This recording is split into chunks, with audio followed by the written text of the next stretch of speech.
frère Patrick. Merci beaucoup. Merci. Et que le Seigneur vous bénisse. Amen. Vraiment, en tout cas, cher pasteur, que Dieu vous bénisse richement. Je crois que frère Patrick, c'est vraiment très clair. Donc, au point que moi-même, je ne sais même pas un commentaire à faire. Vraiment. Vraiment, donc, en tout cas, c'est très profond.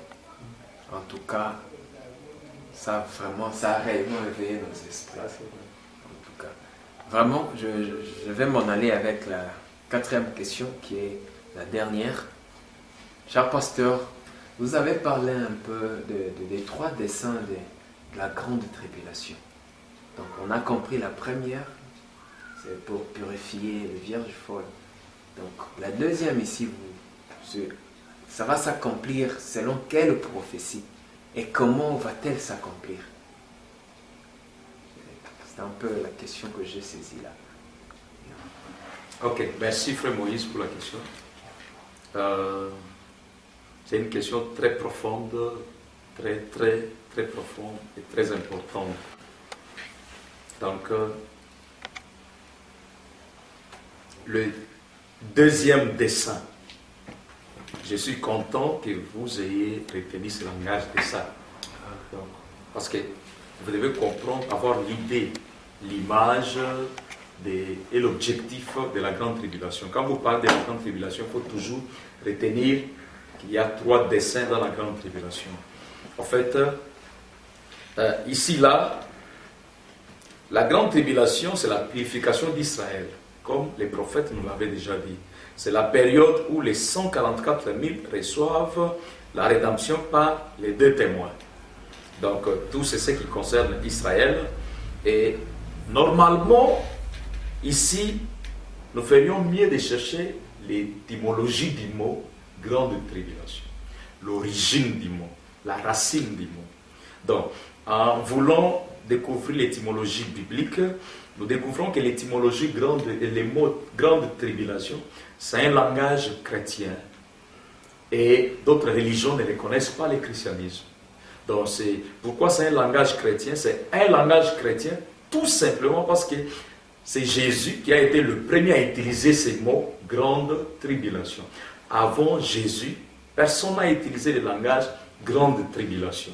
Mais c'est Jésus qui vient avec ce langage. Maintenant, vous allez remarquer une chose. Quand Jésus vient, si nous les comparons, bien sûr, les mots ici aux Juifs, nous verrons que les Juifs, comme ils ne croient pas en Jésus, et que Jésus a parlé d'un événement qui concerne les Juifs, c'est que les Juifs ont leur langage à eux sur cet événement. Donc, pour les chrétiens, la persécution, là, dit-on, de la purification d'Israël, c'est la grande tribulation, bien sûr, l'Église, la Vierge folle est aussi là. Mais pour les Juifs eux-mêmes, ce n'est pas l'appellation qu'il fallait. Ils ont leur appellation à eux. Je vais lire une écriture du prophète pour un peu entrer dans le sujet. C'est-à-dire, je lis dans Vision de Patmos, paragraphe 88, 89, 293. Le prophète dit, il parle des gens, il dit, moi, votre frère, qui ai part avec vous à la tribulation. Ici, il ne parlait pas de la grande tribulation, Jean. Ce n'était pas de la grande tribulation, elle n'arrive pas pour l'Église. Dans la grande tribulation, quand nous en parlons dans le 2e dessein, elle n'arrive pas pour l'Église. Et il dit, la grande tribulation est pour les Juifs, et non pas pour l'Église. Ce n'était donc pas la grande tribulation dont Jean parlait. Maintenant, au 393, le prophète dit, pour ce qui est de la grande tribulation, beaucoup de gens sont dans la confusion. Mais nous rétablirons cela cette semaine, Dieu voulant, avec l'aide du Seigneur. Vous attendez une période de la grande tribulation, et cela est donné en type dans la Bible par les jours d'épreuve de Jacob. Vous voyez, lorsqu'il était troublé, cela n'a rien à voir avec les nations. Il n'y a aucun type de cela dans la Bible. L'Église des nations est enlevée. Donc la grande tribulation dans le 2e dessein, c'est quelque chose qui concerne seulement Israël. Or, Israël ne croit pas en Jésus, mais Israël croit en ses prophètes. Donc, comme Jésus n'a pas été le premier prophète à parler de cet événement et que d'autres prophètes avant lui en avaient parlé. Donc Israël croit dans ses prophètes avec le langage de ses prophètes ici. C'est que nous nous appelons grande tribulation et ce n'est pas, c'est au fait un événement les concernant, mais qui appelle ont une autre terminologie. C'est-à-dire, ils ont une autre appellation, je vais dire. Donc, à cela, je vais dire quoi? Maintenant, pour vérifier la source du mot grande tribulation, nous verrons que c'est Jésus qui en parle dans Matthieu 24 et d'autres passages. Mais quand Jésus en parle, en décrivant, il parle des douleurs de l'enfantement. Quand il montre que la persécution va être grande, c'est un moment qui sera différent, rien de pareil n'est jamais arrivé. La douleur sera comme les douleurs de l'enfantement. Jésus est en train de se référer, quand vous fouillez l'écriture là, il se réfère à Jérémie. Et en décrivant, il descend, il parle de l'abomination de la désolation. Et des troubles et la souffrance. Et quand vous vérifiez ça, vous allez voir que Jésus se réfère à Daniel. C'est Daniel qui a parlé de la désolation, de l'abomination de la désolation. Et des temps de troubles tels qu'il n'y en a jamais eu depuis que le monde existe. Et de l'époque durant laquelle Michael va descendre comme défenseur du peuple de Daniel. Donc, là, nous pouvons quitter un peu Jésus, aller avant Jésus. Et nous allons atteindre Daniel. Donc, nous comprenons avec vous maintenant que Jésus, en parlant de la grande tribulation, il avait lu certains livres, notamment les livres de Jérémie et les livres de Daniel, et il était en train de répéter ce que Daniel avait dit, répéter ce que Jérémie avait dit, mais seulement avec son langage, donc qui est grande tribulation. Maintenant, si nous retournons là-bas, Daniel l'a appelé comment? Et aussi, Jérémie l'a appelé comment? Quand nous venons chez Daniel, nous trouvons que Daniel parle de ces choses après qu'il ait été en prière à la 68e année, priant le Seigneur, voulant comprendre la fin des 70 ans de captivité à Babylone. Et il est en train de lire les livres du prophète Jérémie, parce que c'est Jérémie qui avait parlé de 70 ans. En lisant les livres de Jérémie, il est tombé là où Jérémie parle d'Israël et de cette persécution. Il ne l'avait pas compris. En priant, Gabriel est venu. Il lui a dit, Daniel, quand tu priais, une parole est sortie, je suis venu pour te l'expliquer. Il lui donne la révélation des 70 semaines. Donc, lui fait comprendre 70 ans, Gabriel vient, il lui donne la révélation des 70 semaines. Et dans les 70 semaines, Daniel voit la fin, la dernière semaine, la dernière partie de la semaine, il voit la souffrance d'Israël. Et quand il vérifie dans les livres de Jérémie, il découvre que oui, Jérémie a appelé ça d'un nom. Quel nom? C'est les troubles de Jacob. Jérémie lui a parlé des troubles de Jacob. Maintenant, remarquez ceci. Quand on donne à Daniel les 70 semaines, il y a 62 semaines, il y a 7 semaines, et il y a une semaine. Et la dernière semaine, le prophète montre qu'au milieu de la semaine, Jésus-Christ a été crucifié. Il reste 3 ans et demi qui doivent être finis par les 2 témoins. Si vous remarquez avec moi ici, vous verrez que les semaines ici, ce sont des années normales, naturelles, non pas spirituelles. Mais ce sont des années ou des mois prophétiques, dont chaque mois a 30 jours. Et le prophète, quand il parle de cette durée de temps, dans laquelle les 3 ans et demi du temps de la fin de la grande tribulation fait partie, il fait allusion au calendrier. Il compare les calendriers julien, grégorien et prophétique ou calendrier juif. Donc, et tous ces calendriers parlent des années normales. Dormir, se réveiller, comme nous dirons dans un langage courant. Vous voyez, ce ne sont pas des choses, des semaines spirituelles. Ce sont des semaines naturelles. Si c'est spirituel, donc les 3 ans et demi du ministère de Jésus ont été spirituels. Or, si ça devient spirituel, tout est dérangé. Vous voyez. Et le temps de la reconstruction du temple doit aussi être spirituel. Donc, si c'est spirituel, alors les temples n'avaient pas été reconstruits naturellement, étaient reconstruits spirituellement. Et là, nous faisons de la Bible une mythe. Or, la Bible parle des réalités. Dans la grande tribulation, c'est le temps, non pas des nations. Le temps des nations est spirituel. Mais c'est le temps des Juifs, lequel temps est naturel. Maintenant, remarquez, nous voulons lire une écriture là, avec les prophètes, Donc, je ne parle pas au fait des 70 semaines de Daniel. Dans la prédication ici, l'âge des Sardes va exposer là. Et je peux lire ça, c'est en anglais, 272. Et puis il dit, maintenant avec ce que nous voyons dans Daniel 12, verset 1, qui se réfère à ces 144 000 qui sont scellés durant le 6e sceau et le temps de la grande tribulation ou les troubles de Jacob. Donc le prophète dit, l'appelle grande tribulation ou trouble de Jacob. Quand on parle aux chrétiens, on dit grande tribulation. Quand nous parlons du deuxième dessein, nous disons trouble de Jacob. Parce que ça concerne Jacob et c'est les fils de Jacob qui en parlent et qui vont en subir. Vous voyez. Et le prophète dit, et à ce moment ici, Daniel et Michael se lèvera, les grands princes, qui est le défenseur de ton peuple, le peuple de Daniel, et il y aura un temps de trouble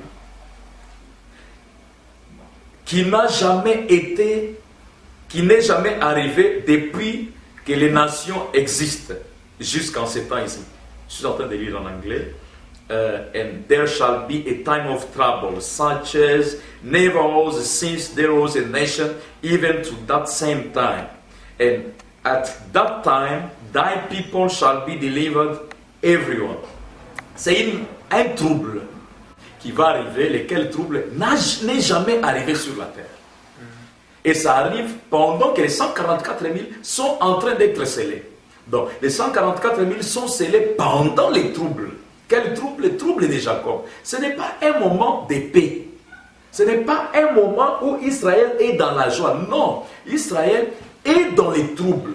Et ces troubles-là sont chronométrés. C'est pendant 3 ans et demi. C'est une période qui appartient aux 70 semaines de Daniel. C'est pourquoi, ici, je voulais accentuer. Cette période ne peut jamais être spirituelle, parce que si elle est spirituelle, donc le temple a été reconstruit spirituellement et dans une durée spirituelle, et les 3 ans et demi de ministère de Jésus-Christ n'étaient pas naturels, c'était spirituel, et là, nous dérangeons toute la Bible. Donc, c'est un temps spirituel. On compte 3 ans et demi. Et quand on termine, on passe à autre chose. Vous voyez, c'est peut-être un autre entretien avec les frères, quand on reviendra pour parler sur le 3e dessein. Maintenant, ici, là, je vais ajouter une écriture, c'est dans le 1er sceau.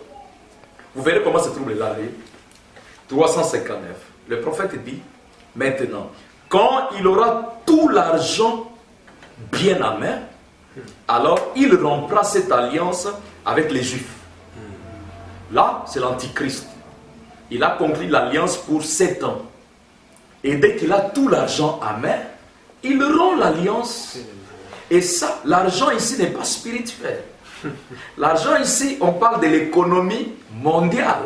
Ce sont des choses naturelles. Et le prophète dit, comme Daniel ici a dit qu'il les ferait, au milieu de la dernière moitié des 70 semaines de Daniel, vous voyez. Et alors, frère, qu'est-ce qu'il va faire? Il possédera la totalité du commerce mondial et des affaires. Il fera un pacte avec le monde parce qu'il détiendra les richesses du monde au complet. Et pendant cette période, les 2 témoins entreront en scène et ils appelleront les 144 000. Alors, qu'est-ce qui va se passer? Alors, la marque de la bête d'Apocalypse 13 sera apposée. Donc, on rompt l'alliance au milieu de 7 ans. Et les 3 ans et demi, nous avons les 2 témoins. Nous avons les 144 000 qui sont appelés. C'est une période de temps réel. C'est ça mon accent. Donc, et quand il va rompre l'alliance, alors la persécution commence. Les Juifs, les 2 témoins, auront une prédication. Bien sûr, comme c'est le 6e sceau, qui est en train de préparer, ou je ne sais pas, de faire l'avertissement de ce qui doit venir. Voilà un peu ce qui arrive avec les troubles de Jacob. Quand vous lisez avec moi, quelle attraction sur la montagne? Le prophète dit, il est en train de prier, il dit, oh Dieu, tu as promis qu'il arriverait la même chose aujourd'hui. Le jugement est sur le point de frapper le monde des nations. Et les Juifs ont 3 ans et demi de plus pendant la période de la tribulation, virgule, la détresse de Jacob. La suite des 70 semaines de Daniel. Vraiment. Donc les troubles de Jacob, la détresse de Jacob, c'est la période de la suite des 70 semaines de Daniel. En d'autres termes, la grande tribulation, c'est la suite des 70 semaines de Daniel. Quand on parle du deuxième dessin. Et ça ne peut pas être spirituel. Maintenant, je vous avais dit que Jésus était en train de prêcher avec les citations du prophète Jérémie. Là, on va les lire avec vous. Dans Jérémie 30, je prends depuis le verset 3, je pourrais m'arrêter à 7. Jérémie prophétise. Il dit, voici les jours viennent, dit l'Éternel, où je ramènerai les captifs de mon peuple d'Israël et de Juda, dit l'Éternel. Aujourd'hui, tous nous savons qu'Israël est dans sa patrie. Il est ramené par l'Éternel. Ça, tout le monde, nous sommes d'accord. Et le retour ici, au 19e siècle, au 20e siècle, accomplit cette prophétie ici. Et Jérémie dit, je les ramènerai dans les pays que j'ai donnés à leur père, et ils les posséderont. Ainsi parle l'Éternel. Nous entendons des cris d'effroi. C'est l'épouvante, ce n'est pas la paix. Ici, j'attire encore. Quand Israël sera déjà dans son pays, il y aura un moment où il ne sera pas en paix. C'est pourquoi on l'appelle trouble de Jacob. Il dit, c'est l'épouvante, ce n'est pas la paix. Il dit, informez-vous et regardez si un mâle enfante. Pourquoi vois-je tous les hommes les mains sur leurs reins comme une femme en travail? Pourquoi tous les visages sont-ils devenus pâles? Donc c'est un moment où Israël est en train de souffrir. Et il dit, malheur, car ce jour est grand. Il n'y en a point eu de semblable. C'est ce que Jésus a dit. C'est un temps d'angoisse pour Jacob. Il en sera délivré. Donc c'est un temps d'angoisse pour Jacob. Donc quand Frère Branham parle des troubles de Jacob, il parle de ça. C'est un moment de la souffrance de Jacob. C'est un moment de la persécution de Jacob. Mais Dieu promet qu'il va les délivrer. Vous pouvez lire la suite vous-même. Et quand vous lisez maintenant le 6e sceau, ici là je voulais accentuer, quand j'ai appris qu'il fallait l'émission ici, je me suis dit, je tire quand même certaines écritures essentielles. Écoutez 6e sceau 244, 260, 263, le prophète dit, je vais vous donner un autre symbole de la grande tribulation. Pour vous faire bien comprendre que de ce côté ici, là il s'agit des Juifs. De ce côté-ci de l'enlèvement. Donc dès que l'enlèvement prend lieu, il s'agit des Juifs. Il dit, il y en a encore un symbole dans ce qu'on appelle les temps de la détresse pour Jacob. Il dit, c'est un type de Juifs de maintenant. Non pas les Juifs des temps passés, mais c'est les Juifs de maintenant qui sont rentrés. Donc la détresse de Jacob les concerne. Et il dit, et alors Jacob, à un moment donné, voilà qu'il s'est mis à désirer ardemment retourner dans sa patrie. Et c'est précisément ce qu'Israël a fait. Donc il met les parallélismes. Comme Israël voulait retourner au temps d'Hitler, c'est l'antitype de ce que Jacob faisait quand il voulait rentrer dans son pays. Et il ajoute, il dit, oh, c'est précisément ce qu'Israël fait. Jacob, c'est Israël. C'est simplement que son nom a été changé. 263. Et puis, quand il s'est mis en route pour rentrer, il a commencé à éprouver au fond de son cœur un sentiment de nostalgie. Seulement, comme il se mettait en route, sur le chemin du retour, il a rencontré Dieu et alors son nom a été changé. Le nom de Jacob a été changé. Et exactement comme les Juifs vont essayer de faire cette alliance avec Rome, vous voyez, par la proposition d'argent. Et Rome a tout l'argent du monde. Je lis un peu encore 265. Il dit, Israël dans ces temps de détresse, alors qu'il était Jacob, il a lutté avec il s'est emparé de quelque chose de réel. Ça, ce sont les 144 000. cette bande de tripoteurs d'argent et tout, au moment où ils verront la chose réelle, la chose authentique, c'est dont il faut s'emparer. Vous voyez, Moïse sera là, Élie sera là. Amen. C'est alors qu'ils lutteront avec Dieu jusqu'à ce que les 144 000 des tribus d'Israël aient été appelés à sortir.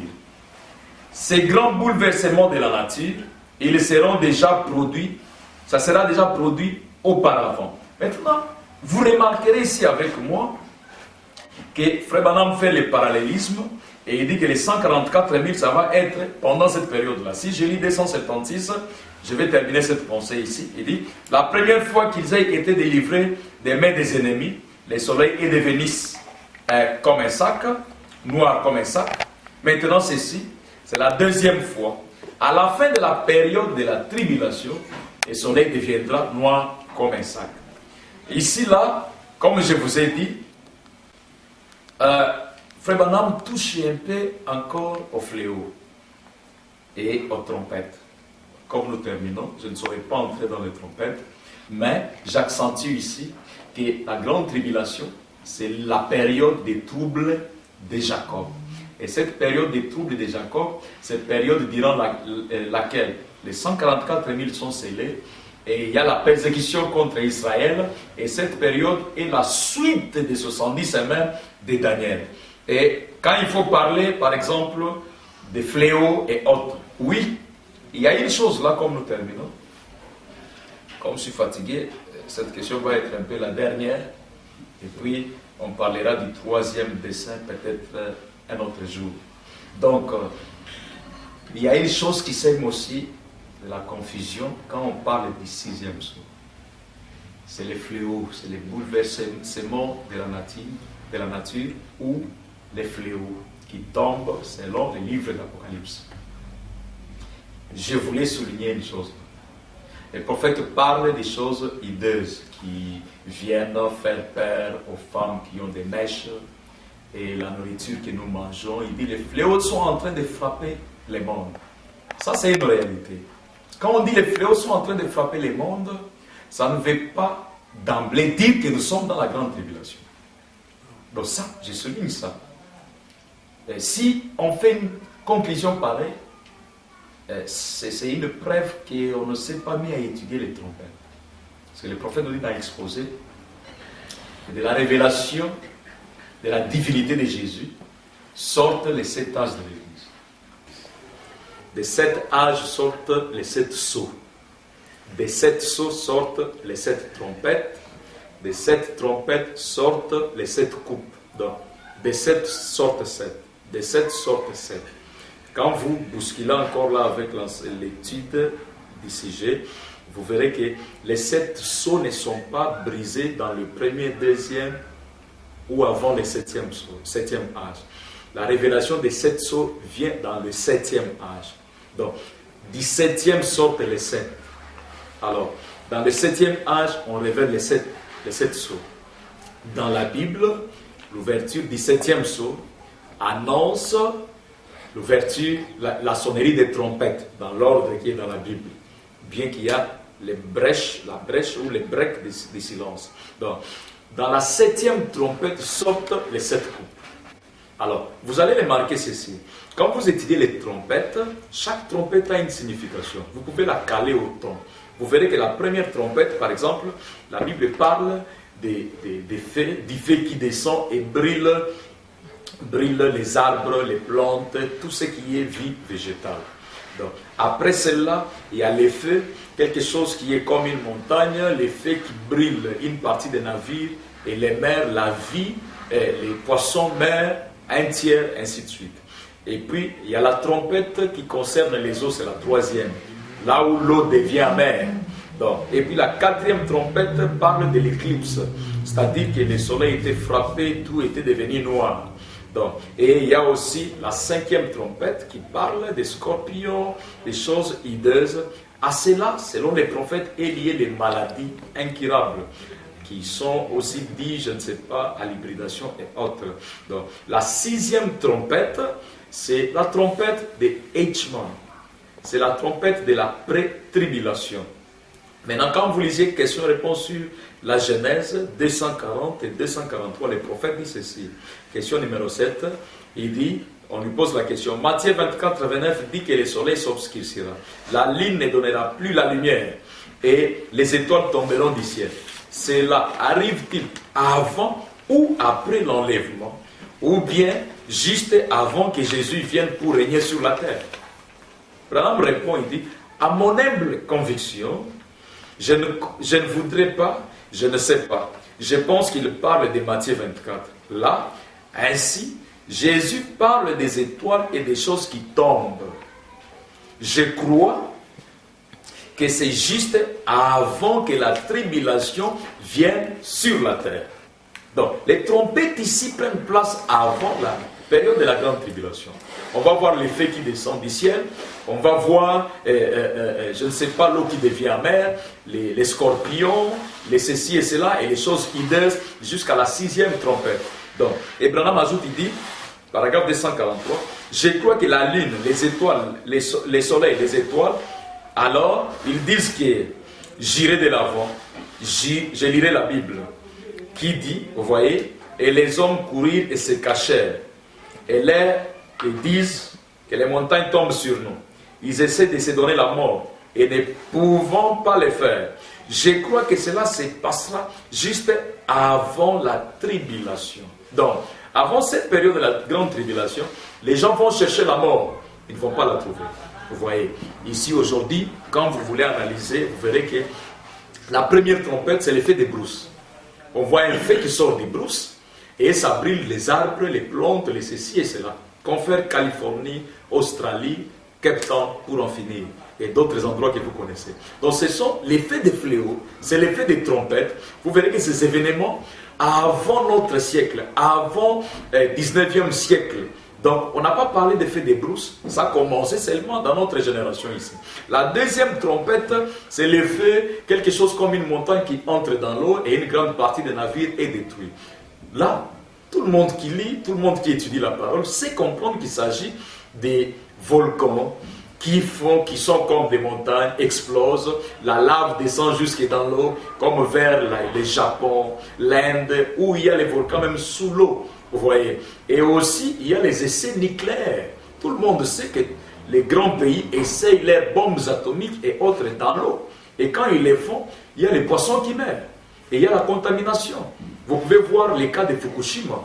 Fukushima, c'est les centrales nucléaires en Japon qui a connu des fuites et l'eau a été contaminée. On a même interdit que les gens ne mangent les poissons. C'est cette trompette qui a sonné. Et quand vous venez à la troisième trompette, vous verrez qu'on parle de l'eau qui est devenue amère. Ça ne veut pas dire que l'eau des pompes va devenir amère. C'est un langage spirituel. Parce que quand Jean voit ces choses, Jean n'était pas civilisé de la civilisation de notre siècle ici. Il ne connaissait pas ce que c'est une moto, un véhicule, une bombe atomique, un avion. Il parlait dans le sens des images. Telle chose ressemble à... Quand il a parlé des soldats, 2000 démons, tout ça. Il dit qu'ils avaient des quais comme des scorpions. Et aujourd'hui, nous pouvons voir qu'un char de combat ressemble à un scorpion. Vous voyez, lui, il voyait quelque chose qu'il ne connaissait pas, qu'il n'avait jamais vu dans la vie naturelle. Et quand vous en venez à cette trompette de l'eau qui devient amère, il y a carence de l'eau potable aujourd'hui sur la terre. Donc, je suivais les informations le matin. En Inde, donc ils ont un problème d'eau, ils n'ont pas l'eau potable. Et pourtant, il y a la mer qui passe là, il y a beaucoup de choses. Nous sommes ici en Afrique du Sud. On a un problème d'eau. Et pourtant, nous avons les océans. L'eau potable est difficile à retrouver. Quand vous avancez encore, vous verrez que la quatrième trompette, c'est le soleil qui devient noir. Nous avons l'éclipse solaire, l'éclipse lunaire, qui se répète plusieurs fois, au point qu'aujourd'hui, les éclipses sont arrivées au point où ça peut couvrir toute une ville. Vous voyez, c'est les trompettes. Et toutes ces choses ici, Branham nous dit que ça prend lié avant la grande tribulation. Même si les prophètes disent que les fléaux sont en train de frapper la terre, ça ne veut pas dire nécessairement que c'est pendant la période de la tribulation. J'en arrive à la 6e trompette. La 6e trompette, c'est la trompette de la persécution des Juifs. Comme je vous lis l'écriture là, le prophète dit dans le 6e psaume, paragraphe 106 et 110, il dit « Et je ne crois pas qu'il puisse s'agir d'autre chose que de ces groupes des Juifs qui ont passé par une période de pré-tribulation. Dans une période de pré-tribulation. Pré-tribulation, comme votre français le dit là, c'est avant la tribulation. Et il dit 110, il dit, et au cours de ces dernières guerres, ils ont été haïs par tout le monde. Donc, c'était les martyrs de la tribulation ou de la pré-tribulation d'Eichmann. Vous voyez? Or, ceux-là ne sont que les types des martyrs des 144 000. Donc, la 6e trompette, ce n'est pas la grande tribulation, c'est pré-tribulation. Je vais dire ici que les fléaux ne concluent pas, ne sous-entendent pas que nous sommes dans la période de la grande tribulation. Vous pouvez avoir les fléaux pendant 6 ans. Et pourtant, la période de la grande tribulation dire 3 ans et demi. Vous voyez que c'est une confusion. Donc, il faut savoir bien étudier la parole. Les trompettes, les 6 premières trompettes sont en dehors de la grande tribulation. C'est la 7e trompette qui est le 7e sceau pour nous et qui est la coiffure du 6e sceau. Parce que le 6e sceau, comme nous soulignons encore là, le 6e sceau, c'est depuis la persécution des Titus jusqu'au temps de la fin, jusqu'à la grande tribulation.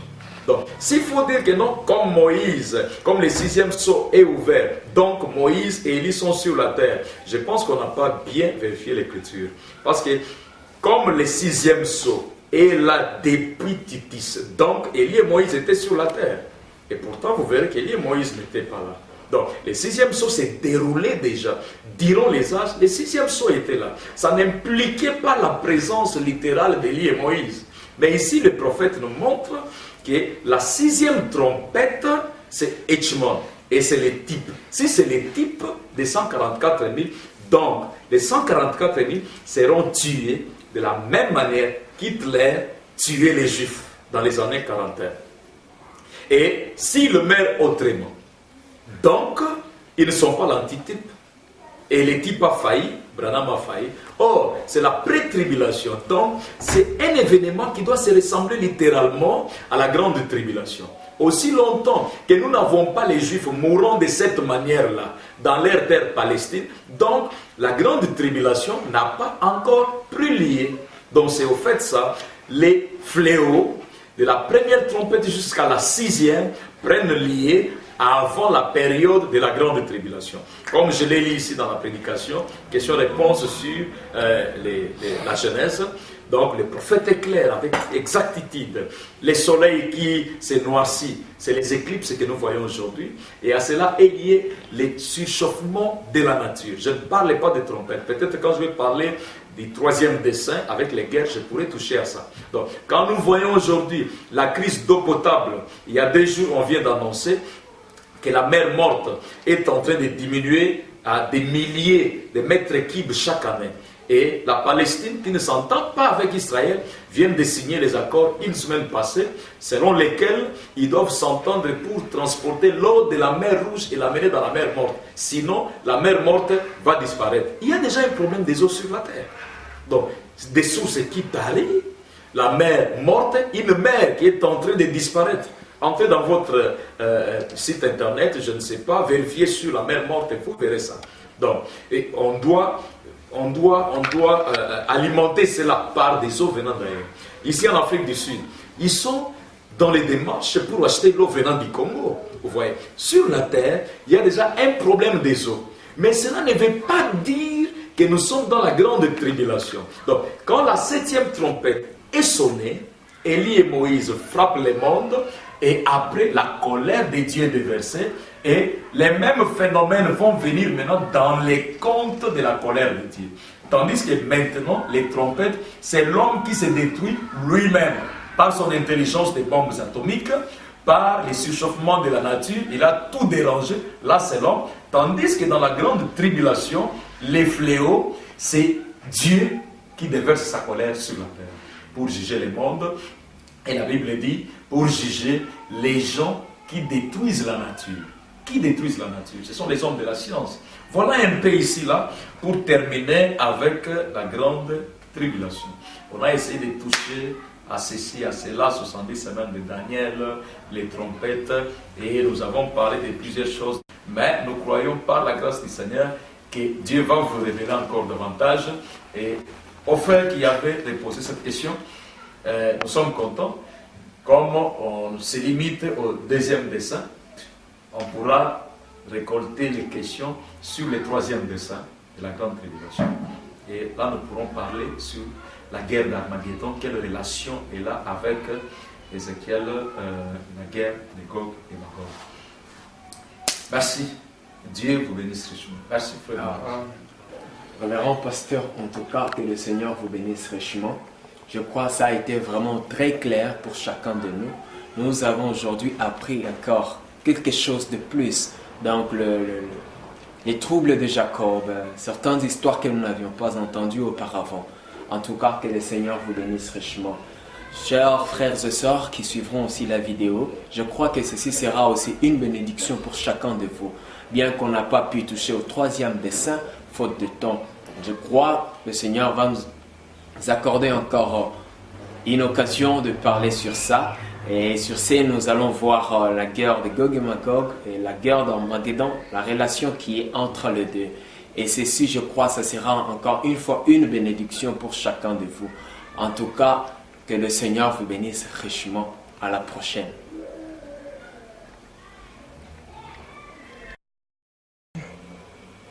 Bon, ici, là, vous me voyez avec la guitare. En fait, c'est depuis quand j'étais trop enfant que j'ai composé, et puis j'ai joué, et puis j'essayais de chanter. Les frères m'ont demandé de faire un chant. Ce n'est pas ce qu'ils vont ressentir quand ils vont me voir en train de chanter.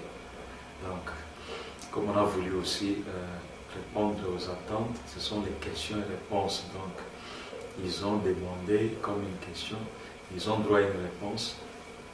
Ce que j'essaie de faire là, bien que je ne sois pas un meilleur chanteur. Donc, je chante une chanson, La Sainte Convocation, je l'ai composée en 1999. Donc, je pense qu'ils connaissent ce qu'ils vont ressentir quand ils vont entendre ça.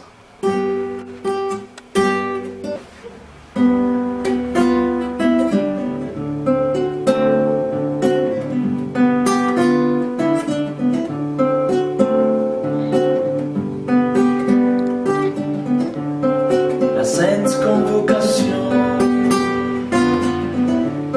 l'éternité dans mon cœur. Sainte convocation,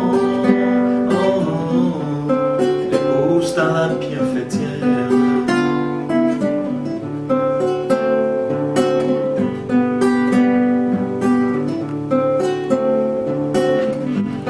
L'Éternel voulant reposer l'homme qu'il avait créé, les voilà commencer son grand processus de la sainte convocation. Au mois démissant, Jésus-Christ à Goshen, égorgé pour la fête des Pâques, enseveli, il était le pain sans levain, ressuscité, il était la gerbe agitée. Après 49 jours, vint la Pentecôte, mais ce n'était toujours pas la sainte convocation, car l'épouse devait encore travailler, comme au mérite dans les champs des Boaz.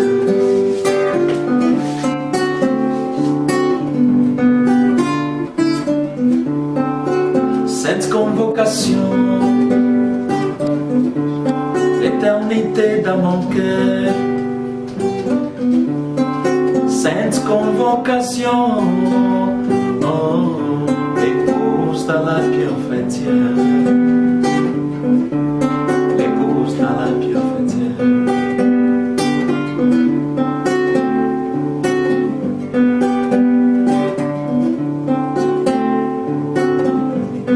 Comme l'Éternel qui dans l'éternité entrer dans les temps pour travailler lundi, mardi, au mercredi,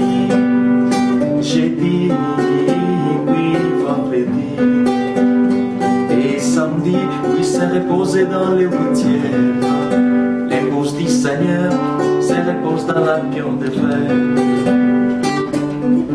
Après les âges de l'église, arrivé au mois de Tisré, mois des rassemblements, au Malachie 4, par la trompette de Dieu, a rassemblé toutes les dimensions pour leur présenter la véritable expiation. Christ qui est venu, à qui a le millénium, dans les cieux d'Arizona, dans les cieux d'Arizona. Sainte convocation, l'éternité dans mon cœur. Sainte convocation, épouse dans la pierre chrétienne. Ok, que le Seigneur vous bénisse.